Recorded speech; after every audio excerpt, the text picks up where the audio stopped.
Thank you, David.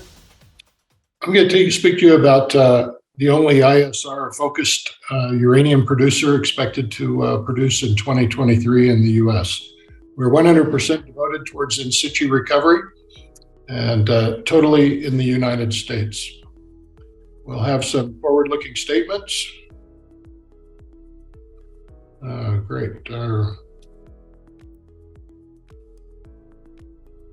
Sorry about that.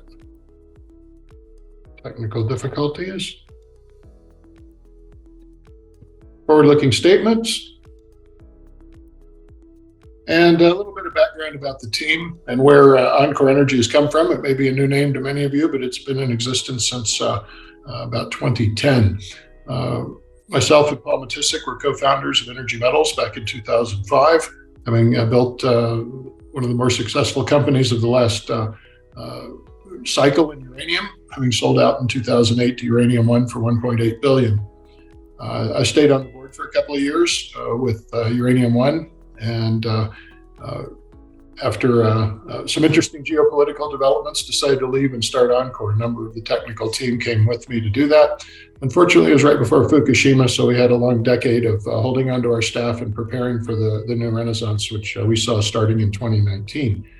On a parallel track, Paul Goranson, our new CEO, and our Chief Operating Officer both were involved with Alta Mesa and Mustang that Curtis was just mentioning with Energy Fuels, and built that project prior to Energy Fuels taking over, and actually was one of the sole sellers into the spot market during the last boom, so the timing was impeccable. But just to show the agility of ISR, that plant was built in roughly 1 year for roughly $12 billion into production. Very, very quickly, granted 15 years ago, but not that much has changed. Texas is a great place to work, and that's where we're starting off. At Energy Metals, we focused on growth through mostly mergers and acquisition, as there's a large abundance of uranium known. The real technical difficulties in terms of shortages are in manpower, technical expertise in getting the product to market, and also in permitting. We built our staff around that. We did make our first significant acquisition at the end of 2020 when we took over the former assets of Uranium Resources. 2 licensed and constructed plants in South Texas, both of which produced as late as 2008. And we've currently just finishing stages of fully renovating the Rosita plant. We'll start wet testing of that here in the next quarter with anticipated production first part of 23.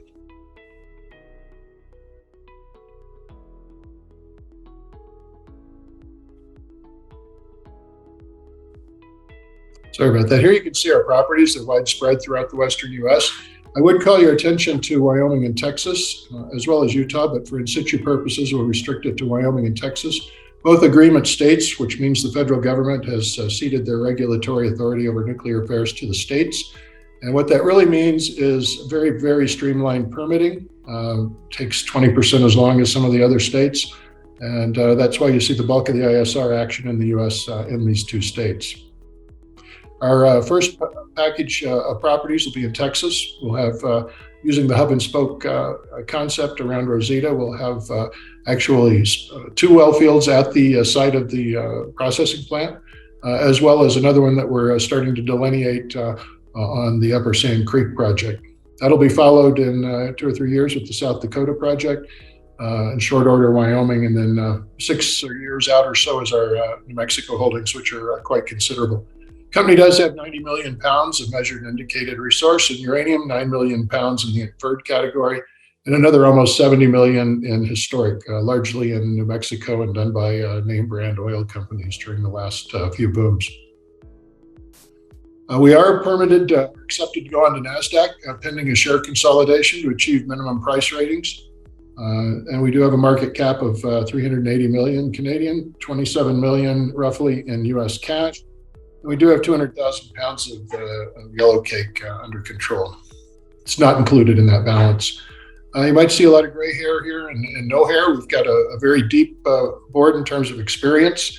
I won't name all of them, but the second gentleman is Dennis Stover, one of the 2 inventors of the in situ process. Third to the last in the lineup there, Paul Goranson, our CEO, who's built and operated most of the last few ISR plants built in the US. Very glad to have him on board. Our newest board addition at the bottom right is Susan Hoxie-Key. She brings to us deep experience on the nuclear engineering side, having spent her career mostly with the Southern Company, major nuclear utility in the United States. She brings to the board a flavor of our actual end-use customer. She was involved in nuclear fuel procurement and design, and as such, a very important a member of the board. And we've been acknowledged by a number of the utilities in the industry for bringing that aspect into the board. In addition, we have about 30 people on the ground, most of which have experience operating these plants and have been essential in renovation. Not going to read all of these to you. Just note Peter Luthiger, our Chief Operating Officer, many years of experience in the ISR operation.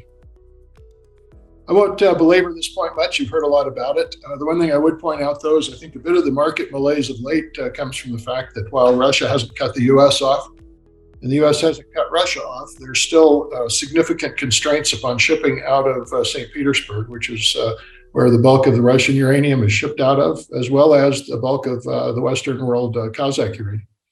And this slowdown, while it hasn't shown its way into the market price yet, largely because the nuclear fuel cycle takes about 2 years from uranium to actually being fabricated into fuel, that will show up in the market, in the chain, probably about 1.5 years from now. How severe it develops depends largely on how long the current socioeconomic situations continue in Europe. Even if they're fixed tomorrow and peace breaks out, I think you'll see a real wake-up call for the utilities in the U.S. We're seeing it now. I think you'll see it continue in terms of locating and securing domestic production. I'm not going to go through all of these. You've heard them all: carbon-free, bipartisan support. The $4 billion fund from the government, even though the yellowcake industry will be, maybe recipients of 10% of that. Most of it goes into conversion and enrichment, but it's all a cycle linked together, and it will definitely help our group. Just skip over this and go into a bit more detail. Here's the timeline of production. Texas is first in 2023. We do have 400,000 pounds next year, deliverable under contracts. We have 3 contracts secured for several million pounds, reaching out to 2027, in the process of negotiating additional contracts now. You can see South Dakota and Wyoming coming in that 2024, 25, potentially even 26 area. We think both of them will come in around 25. Permitting just started on Wyoming, but here again, Wyoming being an agreement state, a much more streamlined process. And then ultimately New Mexico, about 2028. This is the general lay of the land at the Rosita plant. And you can probably see from the cursor this yellow area here, just south of the highway. That is Rosita South. We've had some news releases on that. This area here that should be yellow, but it is not on this slide, is Rosita Extension. And both of these will be well fields supplying the plant here, located literally a stone's throw away from the plant for Rosita South and within a few miles of, or for the extension and within a few miles of south. This is a picture of the plant and unloading resin from a satellite operation. This was in 2008. This is Rosita. It has been fully renovated. Here's some of the workers working. One of the assets we were able to get is the sacks of resin up on top. These have decade plus lifespans, but quite a valuable commodity. You're looking at about $3 million worth of resin in those bags there. A little bit on the pipeline project. South Dakota, 17 million pounds. It is federally licensed, although it's being subject to a challenge in court, like virtually every permit that was issued under the Trump administration. We expect resolution of that. About 90% of those cases have been upheld, and we expect the same in South Dakota. We'll see that by the end of the year, and then jump into the state permitting, which will take about a year. The economics on that. Sorry about that again, folks. Overly sensitive controls. Economics on it, even though the study's 3 years old, it gives you an idea of being the lowest quartile of production costs. I would estimate add 40 to 45% to these costs to beat today's numbers. And then looking at the Gas Hills project in Wyoming, here again, these are 0.1% or better ISL projects, which is relatively high grade in the ISR business. Considering the two most recent producers in Wyoming have been producing at less than 0.05.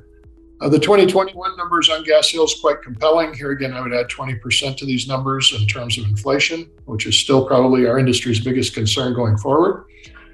And then just a minute on New Mexico. It's been the largest producer in the U.S. historically with 350 million pounds produced, 400 million left in resources. We control over 50% of the district and roughly 100 million pounds if we include the historic in the asset base we have there. All of these are ISRable with the exception of Juan Tafoya Marquez, and that one has some possibilities we're currently investigating.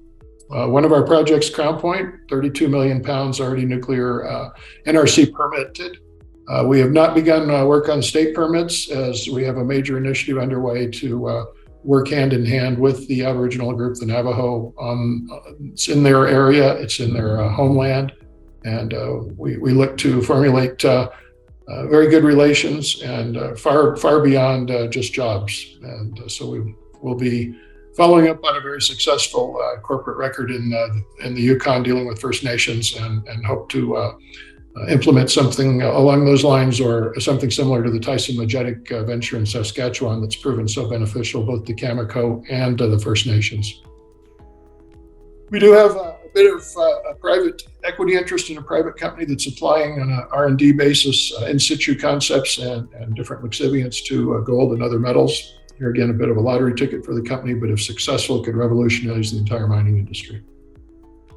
So basically, we're a short-term path to production, contracts in place. We typically try and contract half of our production so that we're exposed. Our contracts are much like Energy Fuels in that they're a floor and ceiling based with index to inflation, and certainly above our cost of production on the floors.